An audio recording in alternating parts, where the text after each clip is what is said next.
हजरत उमर जब नारा लगाते ना तो कैसर किसरा कांपते। सफीर आते रूम के मिलने के लिए तो कहते जाओ उमर नफल पढ़ रहे हैं, टाइम कोई नहीं। एक दिन अंदर मीटिंग हो रही थी, हजरत उमर मीटिंग में बैठे थे। आपके बेटे मिलने आए अब्दुल्ला इब्ने उमर। अब्बा जी अंदर आ जाओ। फरमाया दरवाजे पे खड़ा हो, मैं जरूरी बात कर रहा हूं, अंदर ना आना। जनाब अब्दुल्ला इब्ने उमर कहते हैं मैं दरवाजे पे खड़ा हो गया। थोड़ी देर गुजरी तो इमाम हुसैन भी आ गए। एक हदीस में एक रवायत में इमाम हसन का लफ्ज भी है। इमाम हुसैन आए, आके अब्दुल्ला इब्ने उमर से कहने लगे उमर फारूक अंदर है? तो कहा वो अंदर तो है। तो कहा आप क्यों दरवाजे पे खड़े? कहने लगे अब्बा जी ने कहा है यहाँ इंतजार करो, मैं कोई जरूरी बात कर रहा हूँ, लेकिन शहजादे मेरे लिए कहा है, मेरे लिए आप जाना चाहे तो चले जाए। इमाम हुसैन कहने लगे अमीरुल मोमिनीन कोई बात कर रहे होंगे, मैं जोहर के वक्त मस्जिद में मिल लूंगा, जोहर का टाइम आएगा ना तो मैं मस्जिद में मिल लूंगा। ये कह के चले गए। हजरत उमर बाहर आए तो हजरत अब्दुल्ला इब्ने उमर से कहा कि कोई आया तो नहीं?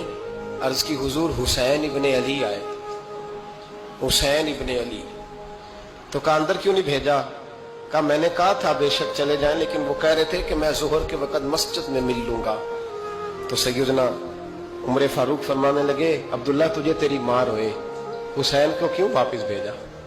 फिर उमर दुनियादारों के सामने डटना, खड़ा होना उमर पे खत्म है, लेकिन जो अंदर की बात है ना, रूह की, जो अकीदत की बात है, जो वफा का रिश्ता है, उसको कौन समझे? ये जो रूह की मजबूरियां हैं, ये जो वफा की मजबूरियां हैं, इसे लोग क्या समझें? इन्हें क्या पता कि मुर्शद के बेटे के पैर चूमने में हुस्न क्या होता है?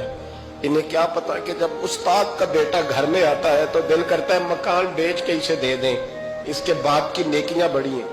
जनाब उमर फारूक दौड़े गए, इमाम हुसैन के दरवाजे पे दस्तक दी। इमाम हुसैन बाहर रखा, शहजादे यार मिलने आए थे, तो बगैर मिले क्यों आ गए?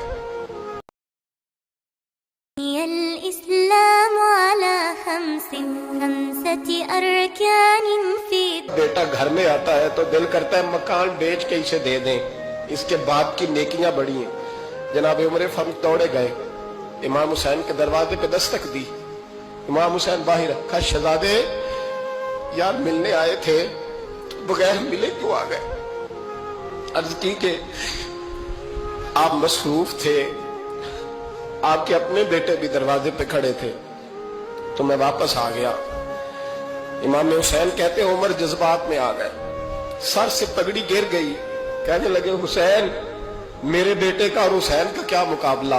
क्या उसकी माँ का नाम फातिमा ज़हरा है? क्या उसकी नानी का नाम खदीजतुल कुबरा है? क्या उसके नाने का नाम मोहम्मद मुस्तफा है? और फिर सर से पगड़ी उतरी थी, अपने बाल जोर से पकड़ लिए। कहने लगे हुसैन, मैं ना मक्के में ऊंट चराया करता था और डंडों से मार खाता था अपने बाप से। ये जो आज सारी दुनिया में उमर के नारे लगते हैं, ये तेरे नाने का सदका है। शहजादे मेरी वफा और मेरी वफा में जब तेरा दिल करे ना दौड़ के आ जाया कर। उमर तो लोग, एक दिन इमाम हुसैन ने आके ना जनाबे फारूक आजम से कहा, खुतबा दे रहे थे बच्चों की, तभी शुरू में पता नहीं क्या बात आई इमाम हुसैन के दिल में। कहने लगे उमर नीचे उतरो, ये मेरे नाना का मिंबर है।